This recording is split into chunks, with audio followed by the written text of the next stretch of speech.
These are basically the 4 steps in production planning. The first, which is process planning, जिसे हम routing कहते हैं. The second, which is loading. Loading basically आप quantity of work को determine करता है, जिसपे आप अपना quality, अपना time use करते हैं machinery पे, workstation पे, जो भी आपको desired quantity produce करनी होती है. After that we have scheduling. Scheduling basically it is the process of arranging or controlling or and optimizing work.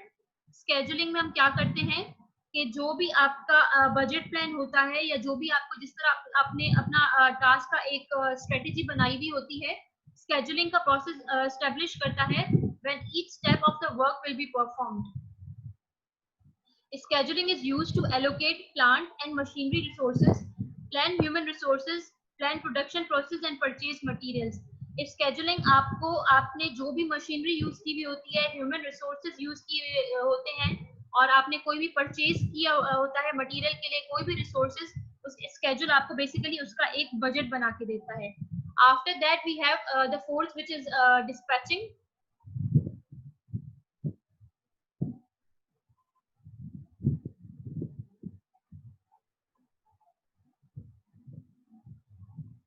The fourth one is dispatching. Dispatching का क्या काम है? Dispatching is basically the last in the steps of the production planning.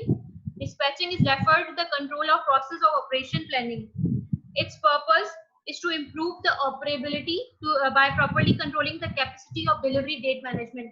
Dispatching basically last step होता है जब आपका routing हो जाती है, आपका path आपको provide हो जाता है, उसके बाद आखिरी जो step होता है dispatching का, जिसमें आप अपने प्रोडक्ट को फाइनल स्टेज पे लाते हैं और उसे एंड में डिस्पैच करते हैं.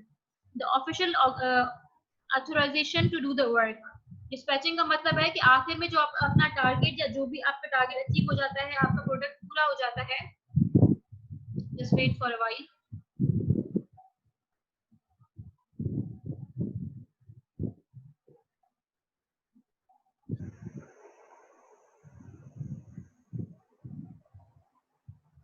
Yes, is there any problem? Who is Farouk? Is there any problem?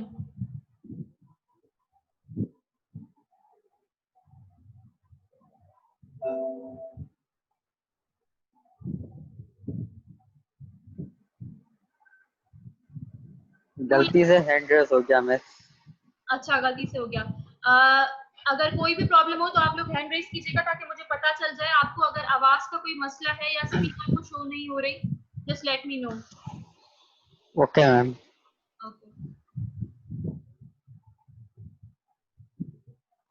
Okay, so basically these are the 4 steps in production planning, जिसमें हमारे पास process planning है, and these steps are very important for your paper. इसमें आपने 4 steps को define करना होता है. एक routing है, loading है, scheduling है और dispatching है.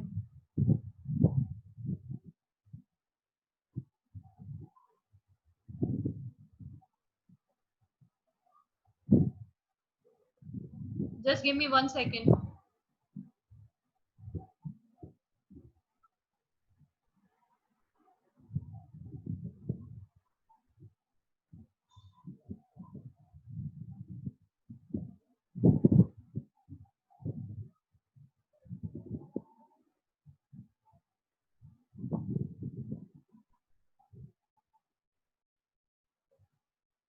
Okay, so after that we have, this is the production control and production planning. This is the overview of planning levels, जिसमें we have long range plans, intermediate plans and short range plans.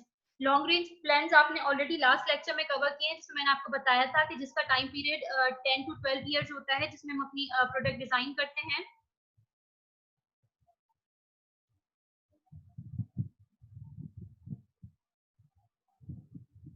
Students already सब add हो चुके हैं, जो भी आए थे.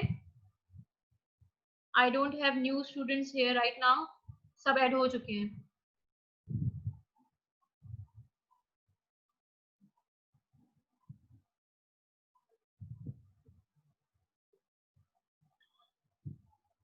Okay, so this is long range plans, जो कि मैंने आपको ऑलरेडी बताया था कि जिसमें 10 to 12 इयर्स का टाइम पीरियड होता है. After that we have intermediate plans, जिसमें 5 to 6 इयर्स का रेंज होती है, उसके बाद शॉर्ट रेंज प्लान्स होती हैं। शॉर्ट रेंज प्लान्स आपके 1 दिन का भी हो सकता है, 2 दिन का भी हो सकता है। These are basically the overview of planning levels.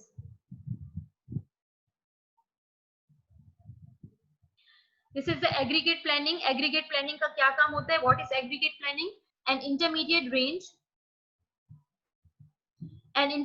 range capacity planning, usually covering 2 to 12 months. The goal of aggregate planning is to achieve a production plan that will effectively utilize the organization's resources to match expected demand. Aggregate planning का जो time period होता है वो 2 to 12 months का होता है.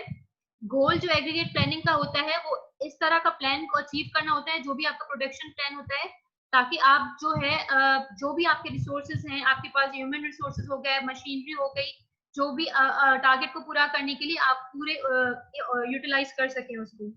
Aggregate planning is the marketing activity that does an aggregate plan for the production process, जिसमें आप 6 to 18 months भी कह सकते हैं, 2 to 12 months भी आप टाइम पीरियड ले सकते हैं.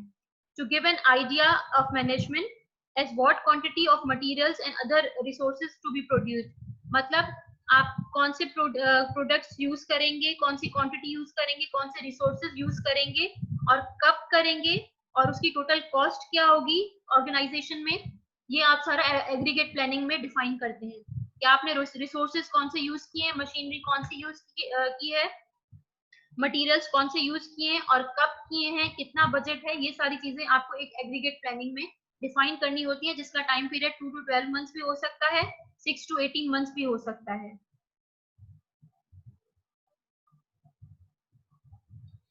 This is the planning sequence.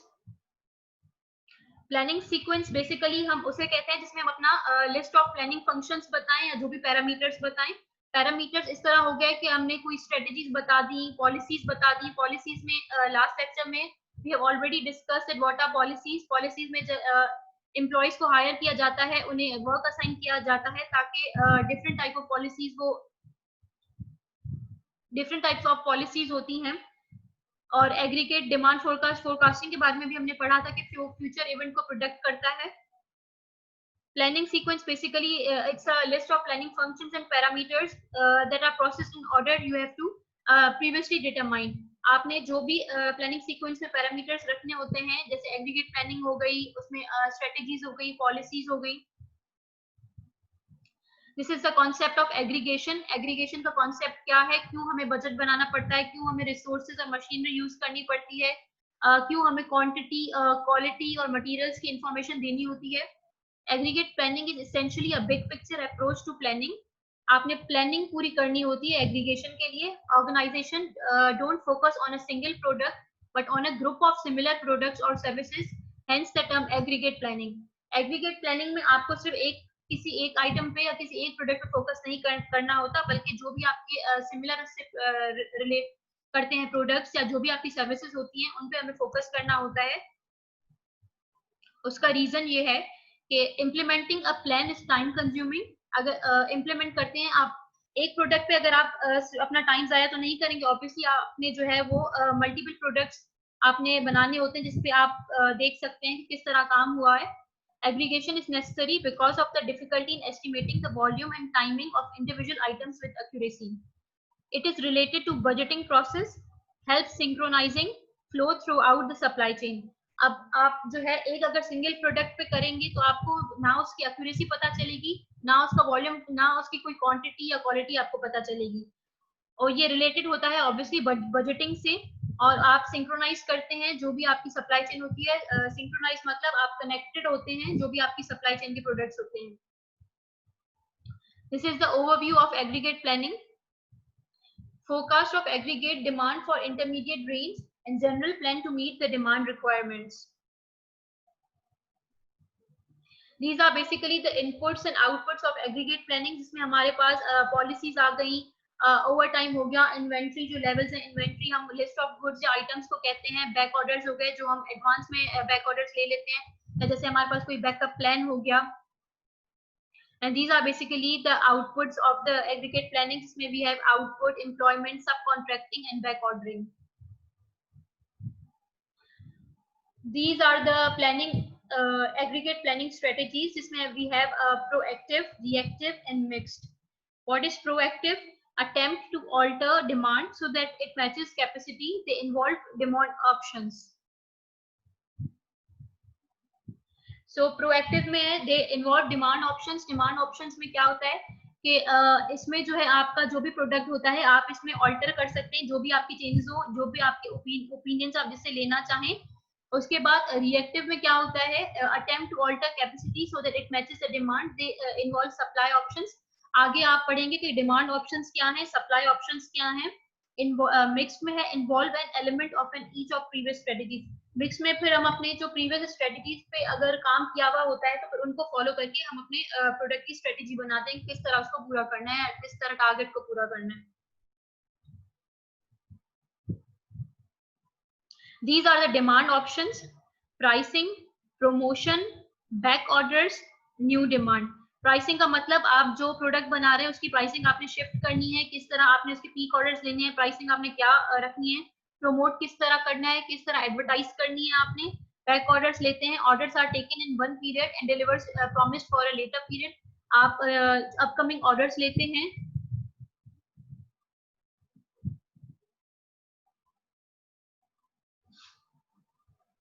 And new demand में आप क्या करते हैं, इनिशिएट करते हैं जो भी आपने अनयूज कैपेसिटी, कैपेसिटी मतलब एबिलिटी टू डू वर्क, आप न्यू डिमांड करते हैं, उसमें कोई चेंजेस लाते हैं, इनिशिएट करते हैं जो भी आपको चेंजेस उस प्रोडक्ट में लानी होती है.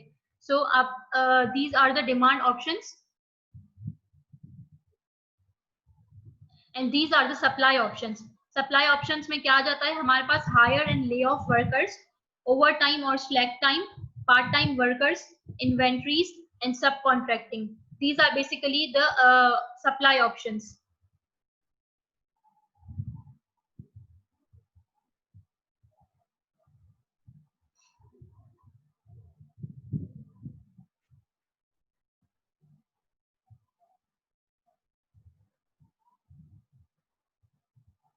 आपस में बात करना बंद कर दें और जो लेक्चर आप चल रहा है वो ध्यान से सुन लें. These are important strategies. The first, which is level capacity strategy. The second, which is chase demand strategy. अब दोनों में क्या difference है? Level capacity strategy, it maintaining a steady rate of regular time output while meeting variations in demand by combination of options. Level capacity strategy का मतलब होता है कि वो जो ऑर्गेनाइजेशन जो है वो मैन्युफैक्चर करती है या प्रोड्यूस करती है कांस्टेंट रेट, जो भी इसका प्रोडक्ट होता है, rate of output ignoring any changes और fluctuation in customer demand.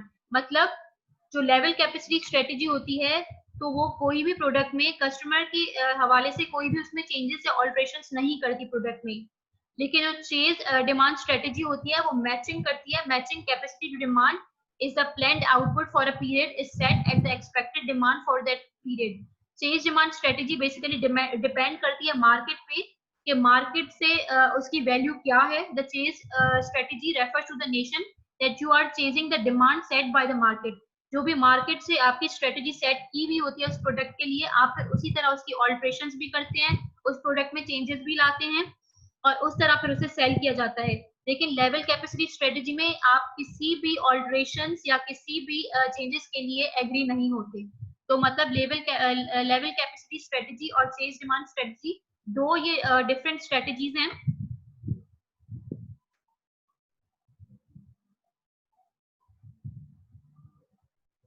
These are two different strategies.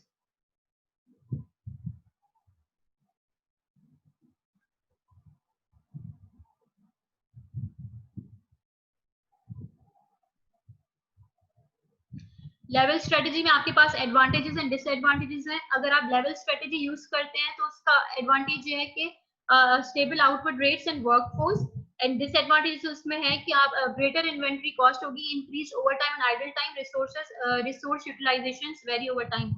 अब ऑब्वियसली अगर आप कोई भी ऑल्टरेशंस वगैरह नहीं कर रहे, चेंजेस नहीं कर रहे, तो आपके इन्वेंट्री कॉस्ट हैं, आप लिस्ट ऑफ आइटम्स जो है वो ज्यादा आपके यूज होंगे, आपका ओवर टाइम उसमें ज्यादा होगा, रिसोर्सेज आपके ज्यादा यूज होंगे. मतलब ये एक डिसएडवांटेज हो गई.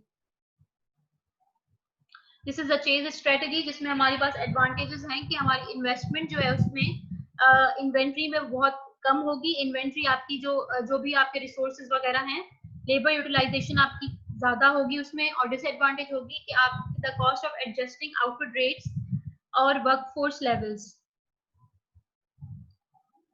Factors affecting the choice of strategy are company policy, flexibility, and cost.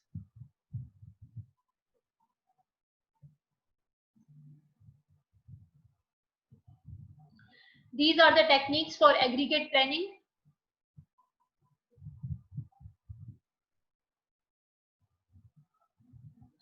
Okay, students, kindly note that in this lecture you have few examples.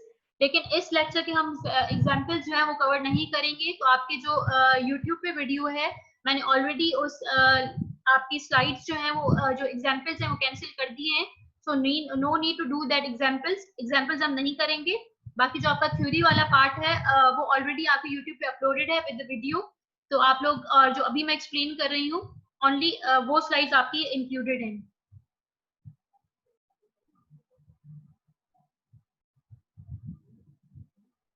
Consists of developing simple tables or graphs that enable planners to visually compare projected demand requirements with existing capacity.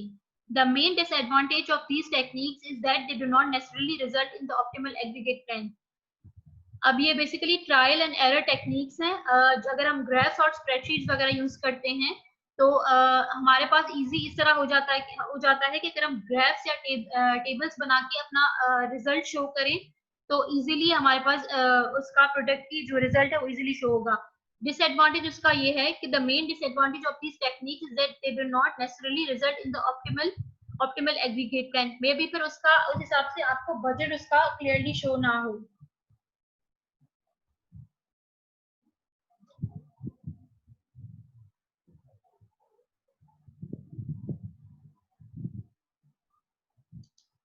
Here you can see some useful relationships.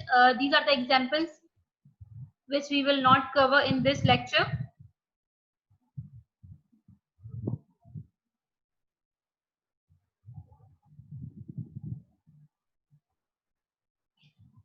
Now the other topic which we have, that is master scheduling. Master scheduling क्या होती है? Master scheduling हम किसे कहते हैं और क्या काम है master scheduling का? The heart of production planning and control. It determines the quantity needed to meet demand from all sources. It interfaces with marketing, capacity planning, production planning, distribution planning. Provides senior management with the ability to determine whether the business plan and its strategic objectives will be achieved. Master scheduling में हम क्या करते हैं? Master scheduling basically एक ऐसा process है जिसमें हमारे पास जो भी आउटस्टैंडिंग ऑर्डर्स होते हैं उनको हम फोरकास्ट करते हैं कि उनकी क्या डिमांड है और कौन से हमें अपकमिंग वीक्स में ऑर्डर मिल रहे हैं. मास्टर स्केजुलिंग बेसिकली फोरकास्ट ही करता है कि जो भी आपके अपकमिंग वीक्स में आपके ऑर्डर्स मिलने होते हैं उनकी क्या डिमांड है, और ये इंटरफेस करता है मार्केटिंग से, आप कैपेसिटी प्लानिंग से, डिस्ट्रीब्यूशन प्लानिंग से और प्रोडक्शन प्लानिंग से. It provides the senior management with the ability to determine whether the business plan and its strategic objectives will be achieved. Master scheduling basically scheduling का मतलब ये है कि इसमें आप अपनी पूरी स्ट्रेटेजी बनाते हैं कि किस तरह आपका कोई बिजनेस प्लान है, तो आपकी जो भी स्ट्रेटेजिक ऑब्जेक्टिव्स हैं वो अचीव हो सकते हैं या नहीं हो सकते. This is the master scheduling process. Master scheduling process भी बेसिकली एक डिटेल्ड प्रोसेस होता है जो ट्रैक करता है जो आपके जो प्रोडक्ट्स हैं, जो मैन्युफैक्चर आपने की हुई है उनको ट्रैक करता है कि उनकी अभी उनकी लोकेशन कहाँ है, किस तरह उनको ट्रैक किया जाता है. The master schedule indicates the quantity and timing for a product or a group of products, but it does not show planned production. The master production schedule, जिसे हम MPS कहते हैं, indicates the quantity and timing of planned production, taking into account desired delivery quantity and timing as well as hand-on inventory.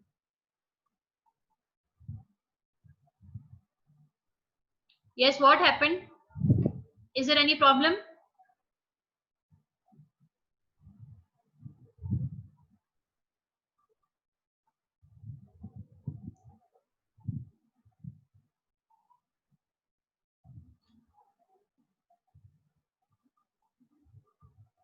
Okay, so this is the master scheduling process.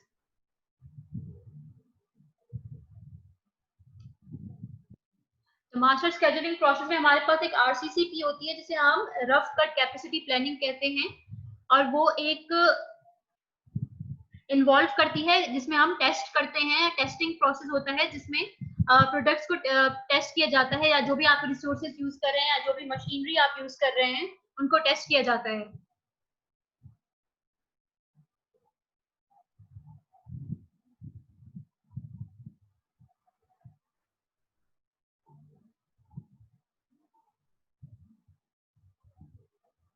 Yes, is there any problem?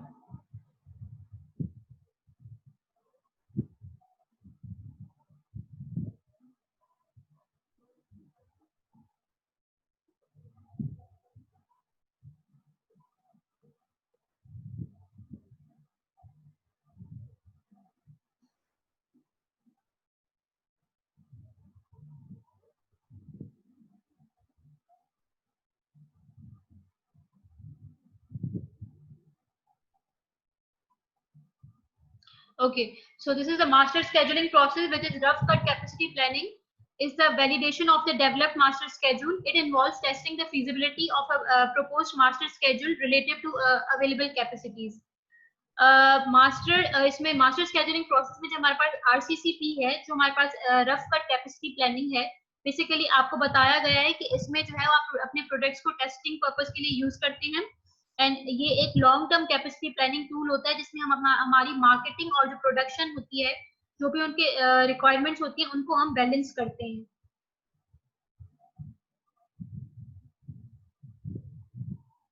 The master schedule covers a period of few weeks up to 2 or 3 months. The master schedule may be updated monthly. A key component of effective scheduling is the use of time fences to facilitate order promising and the entry of orders into the system. Master scheduling में क्या होता है कि हमारे पास जो भी हम resources वगैरह यूज करते हैं उनकी इंफॉर्मेशन तो हमें देनी होती है, और इसके अलावा एक हमारे पास की कंपोनेंट होता है जिसे हम टाइम फेंस कहते हैं. टाइम फेंस बेसिकली ऐसा पीरियड होता है जिसमें आप किसी भी आप कोई भी ऑटोमेटिक चेंजेस वगैरह अपने मास्टर प्लान में नहीं कर सकते. वंस आपने अपना एक मास्टर प्लान बना लिया तो आप फिर उसमें कोई भी ऑर्डर में अपने या प्रोडक्ट में कोई भी चेंजेस नहीं करते.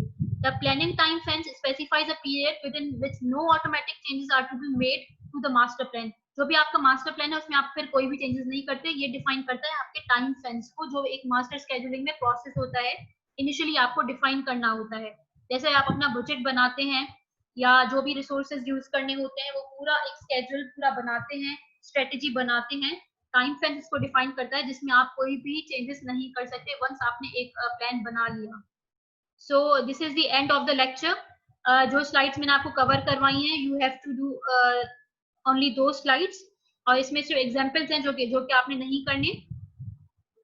सो इफ अगर आपके कोई क्वेश्चन है आपको तो आप पूछ सकते हैं.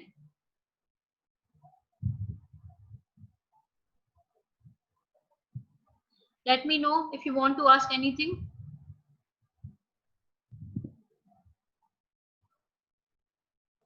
Regarding the assignment, students are asking अगर आपको कोई प्रॉब्लम है. मैं ऑलरेडी असाइनमेंट के क्वेश्चंस जो है वो पोस्ट कर चुकी हूँ.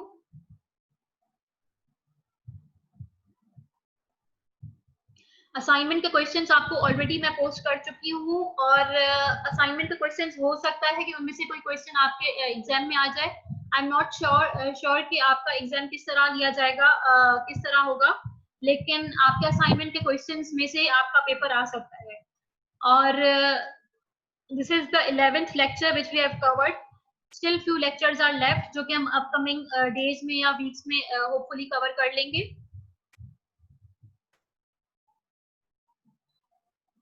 And if there is any question तो आप मुझे बताएं. Just raise your hand and let me know. Just raise your hand.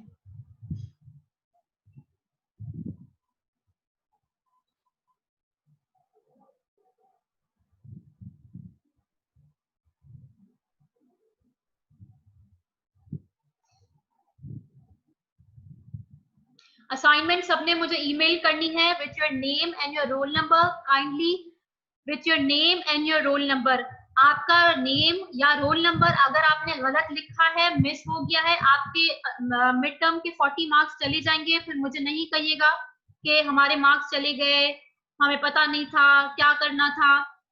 I am repeating again, you have to submit assignment before the deadline. Email करनी है आपने assignment, copy paste नहीं करना है। In the end if the university ask कि आपने viva लेना है तो आपके असाइनमेंट के क्वेश्चंस में से आपका वाइवा लिया जाएगा। दूसरी बात, अपना नेम, अपना रोल नंबर, अपनी एक प्रॉपर असाइनमेंट आपने सेंड करनी है मुझे। इसके अलावा एक और असाइनमेंट आपको दी जाएगी जब आप ये असाइनमेंट सबमिट कर देंगे। डेडलाइन मैं ऑलरेडी आपको बता चुकी हूँ, 40 मार्क्स की है। एक और असाइनमेंट आपको मिलेगी, ओवरऑल आपके 40 मार्क्स होंगे, जिसमें से आपके जो है वो मिड टर्म के मार्क्स आपके असाइनमेंट के मार्क्स में रिप्लेस हो गए हैं।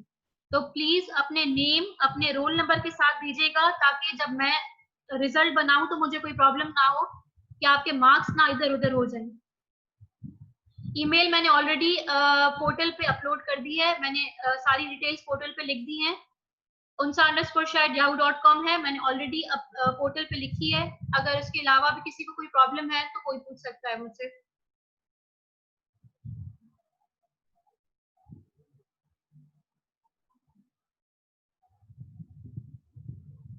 And raise your hands if you want to ask anything. Okay.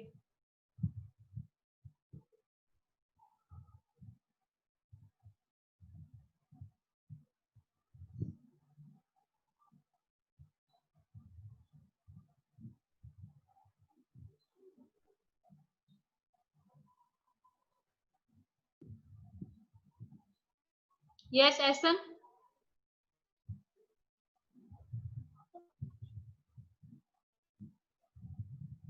Is there anything you want to ask?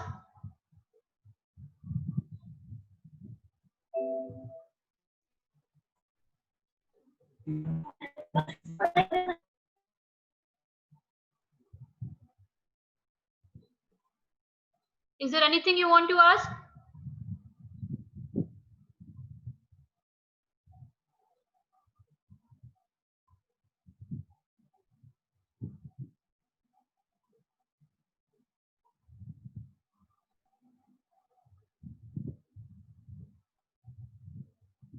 आपकी जो भी स्लाइड्स हैं, 16 लेक्चर्स हैं जो कि ऑलरेडी अपलोडेड हैं आपके एलएमएस पोर्टल पे। आई एम रिपीटिंग अगेन, आपके सारे लेक्चर्स आपके एलएमएस पोर्टल पे अवेलेबल हैं। हो सकता है यूट्यूब पे आपको कोई प्रॉब्लम हो, क्योंकि हो सकता है कि आपको स्क्रीन उसमें शो नहीं हो रही। एक दो स्टूडेंट ने कमेंट किया है यूट्यूब पे कि हमें इसमें तो स्क्रीन नजर नहीं आ रहा, स्लाइड्स नजर नहीं आ रही, किस तरह होगा। इट्स ओके, अगर स्लाइड्स आपको नजर नहीं आ रही, आप अपना लेक्चर खोलें और यूट्यूब साथ, लेक्चर और यूट्यूब के साथ में चल सकता है ना, तो आप अपना लेक्चर पढ़ें, यूट्यूब पे आपको वीडियो मिल जाएगी, तो आप इजीली आपको लेक्चर कवर हो जाएगा। उसके अलावा जो हो सकता है एक दो लेक्चर में आपको जो स्क्रीन आपको जूम करनी पड़े या आपको उसमें क्लियर शो ना हो, तो वॉइस तो होगी, तो आप इजीली उसमें से देख सकते हैं कि मैं किस टॉपिक के बारे में और क्या बात कर रही हूँ। लेक्चर्स आपके सारे अपलोडेड हैं, असाइनमेंट मैं एक आपको दे चुकी हूँ। ऑनलाइन क्लासेस आपकी चल रही हैं, यूट्यूब पे आपके पास लेक्चर्स ऑलरेडी अपलोडेड हैं। उसके बाद भी अगर आपको कोई प्रॉब्लम है तो मैंने अपनी ईमेल दे दी है, अगर किसी को कोई भी प्रॉब्लम हो तो आप मुझसे डायरेक्ट कांटेक्ट करके मुझसे पूछ सकते हैं।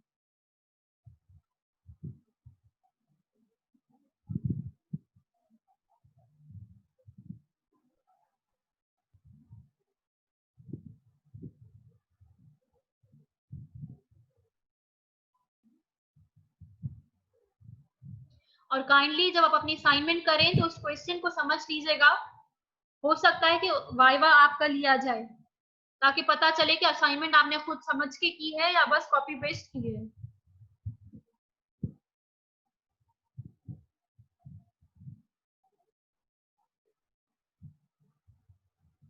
और किसी को कुछ पूछना है?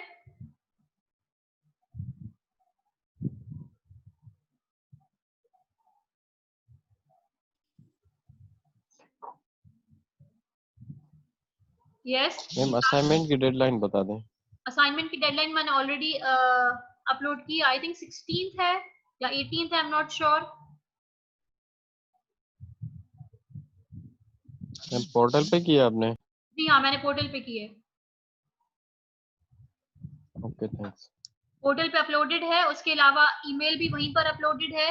2 असाइनमेंट्स होंगी जिसके टोटल 40 मार्क्स हैं। मैंने एक ही असाइनमेंट में आपके 40 मार्क्स लिख दिए हैं, लेकिन एक और असाइनमेंट आपको मिलेगी टोटल 40 मार्क्स हैं। आपने डेडलाइन से पहले ईमेल करनी है, अपना नेम रोल नंबर दीजिएगा, करेक्ट दीजिएगा, ताकि जब मैं रिजल्ट बनाऊं तो आपके मार्क्स इधर उधर ना हो। मैम जो नेक्स्ट असाइनमेंट मिलेगी उनकी 40 मार्क्स अलग होंगी नहीं नहीं इनसे? नहीं, ये नहीं, कंबाइन 40 मार्क्स है। अच्छा 20 दोनों की 20, ma'am? Yes yes, 20 each. Okay ma'am. और किसी को कुछ पूछना है?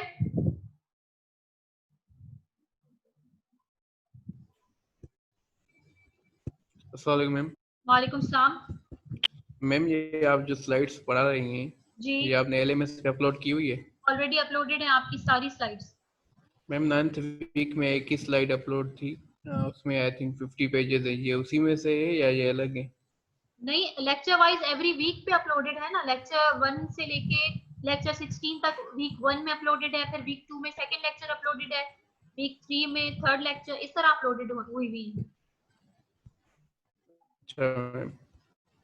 मैम कल मैंने देखी थी तो फर्स्ट वीक से 8th वीक तक तो नहीं थी, लेकिन 9th वीक की पड़ी हुई थी।